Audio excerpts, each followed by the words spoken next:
Olá, seja bem-vindo ao segundo vídeo da série Resposta aos Comentários.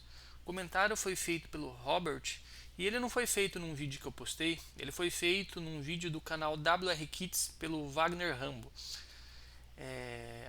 A questão que o Robert fez nesse vídeo é: tem uma dúvida sobre esses CIs dedicados. Eles não possuem um subtrator para cálculo de referência com a clássica malha fechada de um PI ou PID, por exemplo. Por exemplo, o TL 494 USG 3524 me parece que eles implementam um comparador com um filtro RC em seu circuito interno. Sabe me dizer que tipo de controle eles usam?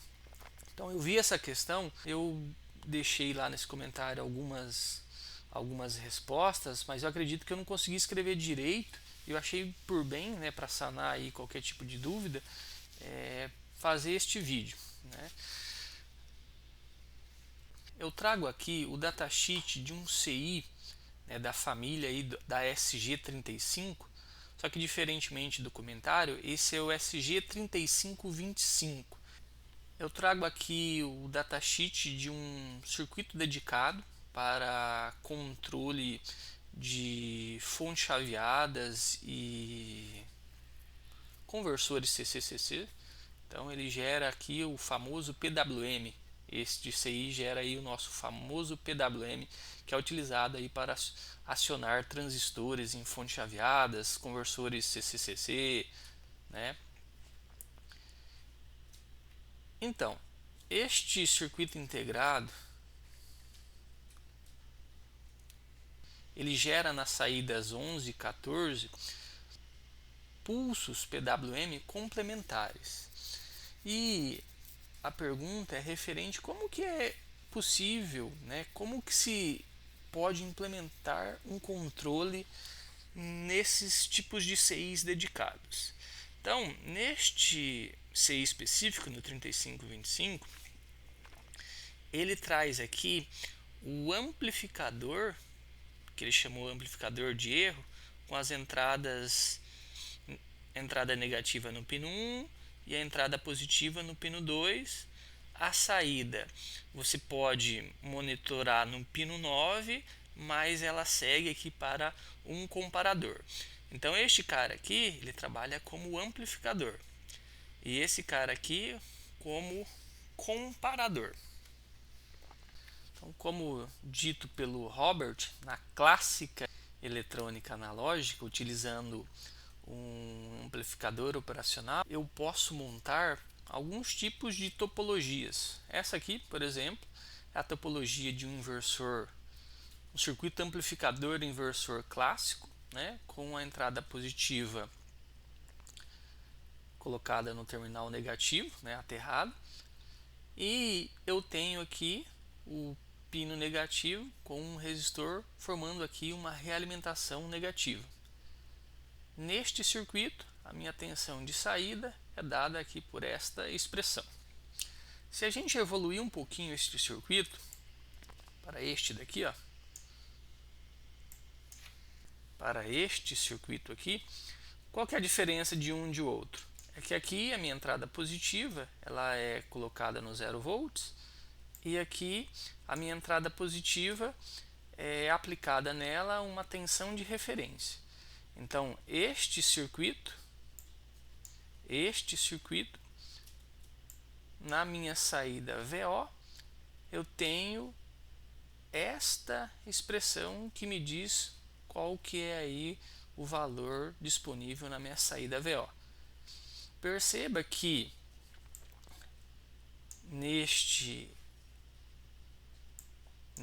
circuito eu tenho apenas um ganho, né, aqui, por mais que ele seja negativo, né, multiplicado diretamente pela minha tensão de entrada. E quando eu aplico uma tensão de referência, eu não tenho mais, né, um ganho que multiplica diretamente a tensão de entrada. Eu antes faço uma subtração. Então, e a minha tensão de saída, ela depende aqui de uma subtração. Ou seja, quando você usa o amplificador operacional configurado desta maneira, ele, além de dar um ganho, porque veja aqui, eu tenho o ganho definido por R2 sobre R1. Então, além de dar o ganho, eu tenho uma operação aqui de subtração. Perceba aqui que eu faço também uma subtração. O que isso quer dizer? Que um amplificador operacional é capaz de desempenhar mais de uma função simultaneamente. Neste caso, ele dá ganho para o meu sinal, né, por meio desse resistor R2 dividido por R1, mas ele faz aqui a operação de subtração. Se nós evoluirmos este circuito para este aqui, ó, para este cara aqui, adicionando um capacitor em série com R2, eu passo a ter o meu controlador PI. Então, isso aqui é um amplificador operacional configurado para operar como controlador PI. Aí a sua função de transferência, ou melhor, a minha tensão de saída é dada aqui por esta expressão. Então eu vou ter um ganho proporcional integral por meio desses termos aqui, ó. Tenho a minha subtração, né, somada aí um valor de referência. Então, eu acredito que foi isto que o Robert quis dizer, né? Isso aqui é um PI clássico e a questão dele é como usar este PI clássico nestes CIs dedicados. Aqui eu trouxe o desenho dos pinos do 3525, né? SG3525.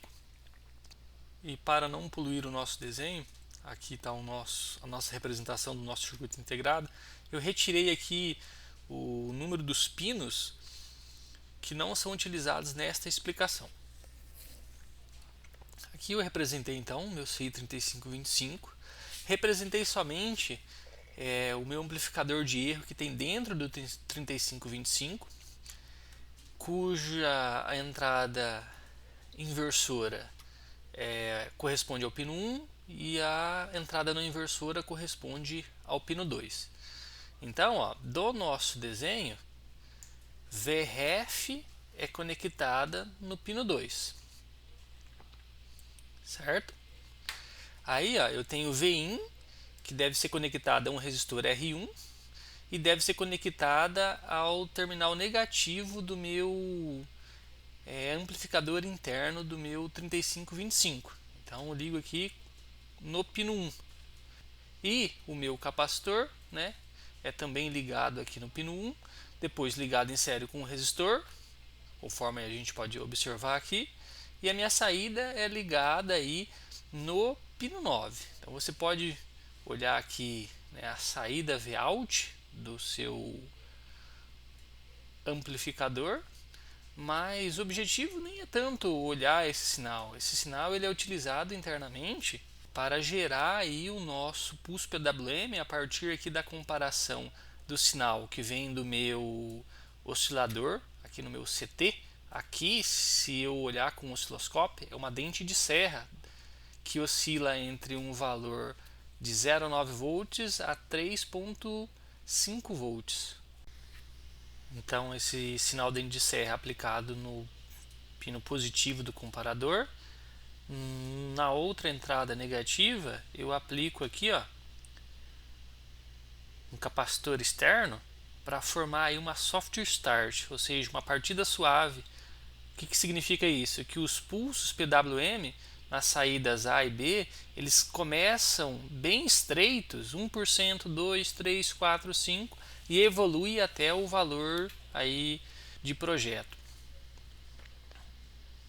E a saída do meu amplificador de erro também entra aí numa porta negativa deste comparador.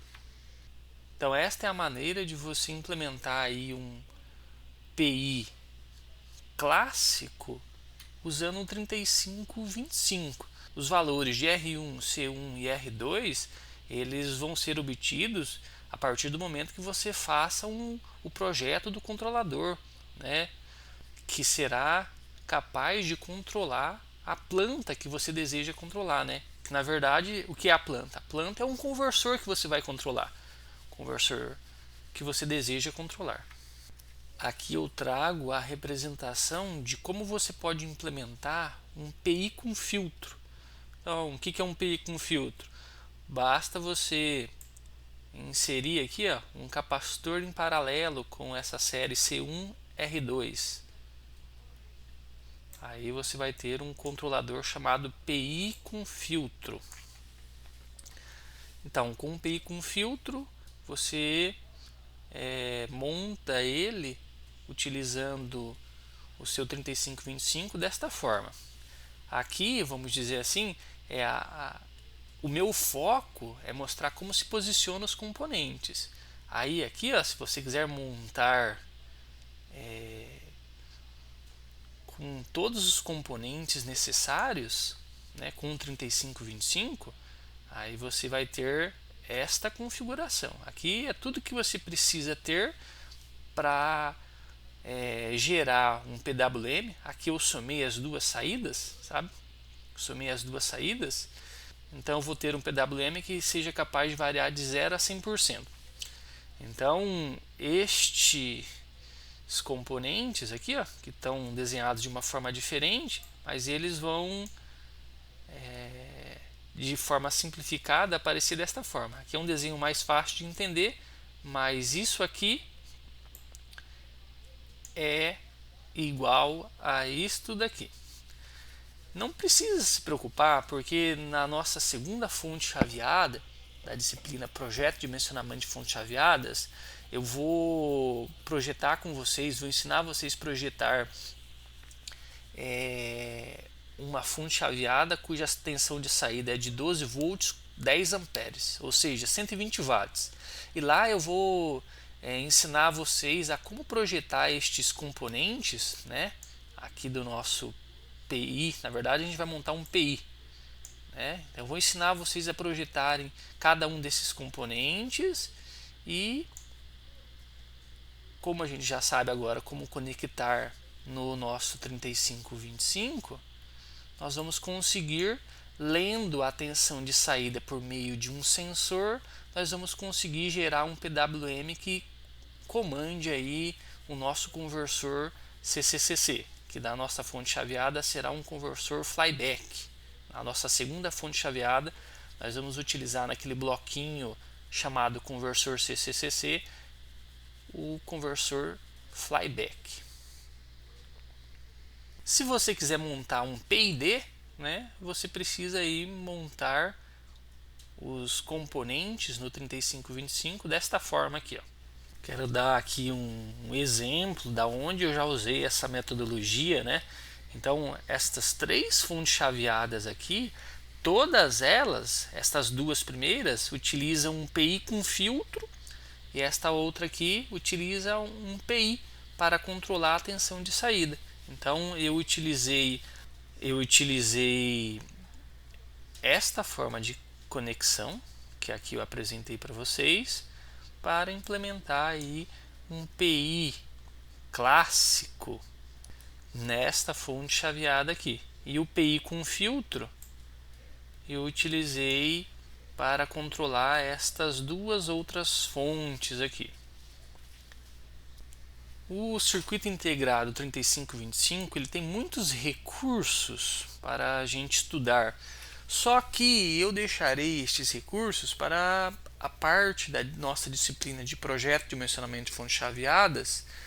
Quando a gente for montar a segunda fonte chaveada, aí eu vou trabalhar bem detalhadamente, vou explicar a função de cada um dos pinos, de modo a termos uma boa experiência aí com este CI fantástico aí, utilizado para controle de fontes chaveadas e conversores CCCC. Eu espero ter conseguido aí sanar as dúvidas do nosso querido amigo Robert, e é isso aí. Abraço, Deus abençoe.